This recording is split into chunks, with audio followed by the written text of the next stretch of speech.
They called it cold, like it was a flaw, like it was the worst thing you could be. They thought cold meant empty, meant broken, meant something waiting to be thawed. But cold isn't the absence of life. It's the decision to stop feeding the fire that was burning you alive. I watched them talk, watched their mouths move, their eyes twitch, their hands gesture like any of it mattered, words spilling out like cheap smoke. No weight, no aim, just noise. They were so sure they could fill the space with their voices, drown me in it. But the thing about cold, it doesn't fight noise, it swallows it. One by one, I saw it hit them, that nothing they said was landing, that my stillness wasn't hesitation, it was a verdict, the kind you can't appeal. You could feel the warmth drain out of the room. It wasn't anger, it wasn't hate. It was the slow realization that I had decided this was over before they even began. They kept going anyway, desperate to turn the tide, desperate to find a crack in the ice. But the more they tried, the faster it froze. And I didn't have to say it out loud. Done is a language you don't need words for. I didn't blink, I didn't shift. I let the silence harden until it was something you could see, something you could almost touch. And in that moment, they knew. They weren't fighting to win. They were fighting not to disappear. They tried to mask it, that flicker in their eyes when the temperature dropped past something they could handle. They laughed, too loud, too sharp, the kind of laugh that cracks at the edges. But cold doesn't care about their little performances. Cold is patient. It waits while they burn through their last drops of confidence. One leaned forward, trying to pierce the space between us with questions, accusations, bait. I didn't move. The stillness itself became the answer, one they couldn't twist or dodge. Another shifted in their seat, pulling at their sleeves like the fabric could protect them from what was in the air. You could smell it, the fear of being irrelevant, of saying one more thing that didn't matter. The funny part, they still thought the game was alive. They didn't realize I'd already taken the board, the pieces, and the rules. All they had left was noise. And noise doesn't melt ice. It just echoes off it. A cough broke the rhythm. Small, nervous, accidental. But in that silence it sounded like a gunshot. Everyone looked at them like they'd just ruined something fragile, like they'd let the cold inside. Truth is, it was already in. It had been in from the start, and every second I didn't speak, every second I refused to meet them halfway, the walls closed in tighter. This wasn't a conversation anymore. This was the slow burial of everything they thought they could control. They started repeating themselves. Same points, same words, just louder, like volume could change the ending. It was almost funny watching them circle the drain and thinking they were making progress. I'd seen it before. that panic disguised as persistence, that hope leaking out while they pretend they're still in control. One of them slammed a hand on the table, a cheap move. The sound rang out, then died instantly, swallowed by the cold between us. No one reacted, not even me. That's the thing. They wanted a spark, a reaction, anything to prove the fire was still burning. But the truth was simple. The fire was gone, and I was the one who put it out. The room felt smaller, not because it was, but because they were running out of places to stand inside their own heads. Every glance they threw at each other was a search for backup, for someone to step in and pull them out. No one did. No one could. The cold doesn't leave survivors, it just leaves witnesses. Somewhere in their eyes the shift happened. They stopped talking to me and started talking at themselves, trying to convince each other that this wasn't over, that they still had a chance. But cold doesn't give second chances. It seals the first one shut and buries it. I didn't even have to wait for them to finish. The ending had already happened. They just hadn't accepted it yet. They thought the collapse would be loud, that it would come with shouting, breaking glass, or slammed doors. But collapse, real collapse, is quiet. It happens in the space between their last word and the silence that swallows it whole. One of them tried to smile, but it came out twisted, like their face didn't believe it. Another kept shifting in their chair, as if movement could keep them from freezing solid.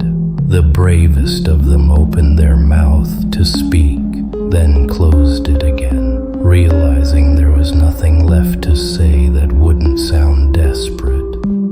That's when the air changed. You could feel it, like the weight of a storm pressing on your skin before the first drop falls. Except here, there was no rain coming, just the heavy, unshakable truth. I was done. And being done doesn't mean walking away. It means taking the ground you stand on with you. Someone finally whispered something too soft to catch, and it didn't matter anyway. Words couldn't reach across the distance I'd put between us. They'd read about moments like this, maybe even seen them happen to others. But this was different. This was theirs, and it wasn't going to fade. By the time they realized it, I was already gone. Not physically, just gone from the game, the argument, the frame they thought they'd trapped me in. And without me in it, the whole thing collapsed into dust. They didn't see it happen, not in the moment. They were too busy trying to find their footing, still clinging to the illusion that they could pull me back into the fight. But the fight was never the point. The point was the moment I stopped needing it. That's when the switch flipped. That's when cold stopped being just defense and became the weapon. I could feel it in the way they froze mid-sentence, the way their eyes darted to each other like prey sensing the shadow overhead. They'd mistaken my silence for restraint. They were wrong. It was precision. I leaned back, not because I was relaxing, but because I wanted them to see how little they mattered now. My stillness was a verdict carved in ice. They had built this moment brick by brick, and I was the avalanche they'd never prepared for. Here's the thing about me, I don't take the win. I take the ground you thought you owned. I take the air out of your lungs. I take the story you thought you were writing and burn the pages without saying a word. Subscribe, not to join anything, to remind yourself you don't finish them with noise, you finish them with done. Didn't talk as much now. Oh, the urge was still there. You could see it twitching in their jaws, pressing behind their lips, but every word risked shattering what little they had left. And I let that tension grow inch by inch until it wrapped the whole room. Silence is addictive when you own it. It starts as an absence, but then it becomes a presence, heavy, undeniable, alive. They thought they could outlast it. They thought if they just waited long enough, I'd blink, shift, give them something to work with. But silence on my side doesn't run out. It expands. It crushes. One by one, they stopped meeting my eyes. The cold was too steady, too deliberate, like a hand on the back of their neck that never let go. They tried to retreat into themselves, to remember some version of the story where they still had control. Too late, I'd erased it. They'll tell themselves later that I was just quiet, that nothing happened here. That's the only way they'll sleep at night. But they'll wake up in a week, a month, maybe a year, and realize this was the moment they stopped being who they were, and all I had to do was nothing. Began to shift in their chairs again, not because they were restless, but because the walls had started pressing in, not literally, but in their heads. The room wasn't small when they walked in. I made it small. Every inch they lost to my silence felt like a concession they couldn't take back. A few still tried to hold posture, pretending they weren't feeling it. Their hands clasped too tightly, knuckles pale, eyes darting to the floor, to the table, anywhere but me. You can fake calm, but you can't fake air when it's gone. And I was draining every last drop from the space. The cold was no longer between us. It was in them now. You could see it in the way their voices caught in their throats before even forming a word, in the way their shoulders sank without them noticing. It wasn't me against them anymore. It was them against what I'd left in the room. Someone finally spoke, but the words were hollow, a dead echo hitting the floor and vanishing. I didn't answer, not with a smirk, not with a glare, just nothing, because nothing in that moment was heavier than any truth they could handle. And here's what they'll never admit. The silence didn't just end the conversation, it ended them. They were already breaking before I stood. That's the part they'll try to forget. They'll rewrite it, pretend they walked away on their own terms. But I know the truth. They were gone long before their bodies left the room. When I finally rose from the chair, it wasn't sudden. No dramatic scrape of wood on floor, no slammed fists. just a slow, deliberate movement that made every head turn without meaning to. And in that moment they understood. My presence was never about taking space. It was about owning it. They kept their eyes low, like if they didn't look at me, they could keep themselves from unraveling further. But my silence was already inside them, stitched into their thoughts, replaying the moment over and over. They'd think about it in the middle of the night, in the middle of a sentence, in the middle of trying to move on, and they'd freeze. The thing about cold is it doesn't leave when you leave. It lingers, it seeps into the floor, the walls, the air itself. Long after you're gone, it's still there, reminding them exactly what happened, reminding them who did it.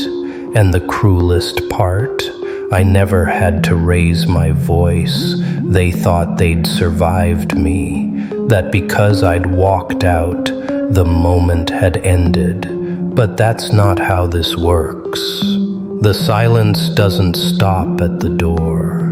It follows. It waits. It finds them when they're alone, when there's nothing left to distract them from what they felt in that room. It starts small, a pause in a sentence they can't explain. A hesitation before answering a question they normally wouldn't think twice about. Then it grows. The air feels heavier, rooms feel smaller, people feel closer than they should. They're not imagining it. My cold is still there, curling around their ribs, slowing their breath. Some try to fight it. They talk more, louder, filling every second with noise to drown it out. But noise is just proof they're losing. The quiet owns them now, and no amount of shouting can evict it. Others just give in. They move slower. They speak less. They stop meeting eyes altogether. That's when I know it's permanent. That's when I know they've joined the long list of people who thought they could outlast me and didn't. And if they're smart, they won't try again. Because this wasn't a warning, it was the end. They'll remember pieces of it, never the whole. A flash of my eyes, the weight in the air, the way the room seemed smaller every second I stood there. Memory will distort the details, but the feeling, that will stay sharp. Cold doesn't fade, it settles. By the time they realize it's too late, I'm not in their world anymore. They're in mine. Every conversation, every glance, every silence they step into now carries my shadow. They'll wonder if I'm coming back, and the truth is, I never left. They built this ending themselves. Every push, every smirk, every lie they thought I'd swallow, it all stacked up into one final irreversible collapse. I didn't have to break them. They just had to stand still long enough for me to erase the ground they were standing on. And here's the part that makes them flinch the most. I'm not angry. I'm not even thinking about them anymore. They wanted cold. I gave them done. I am the absence they can't fill, the silence they can't outtalk, the ending they didn't see coming. You don't walk away from that, you carry it forever.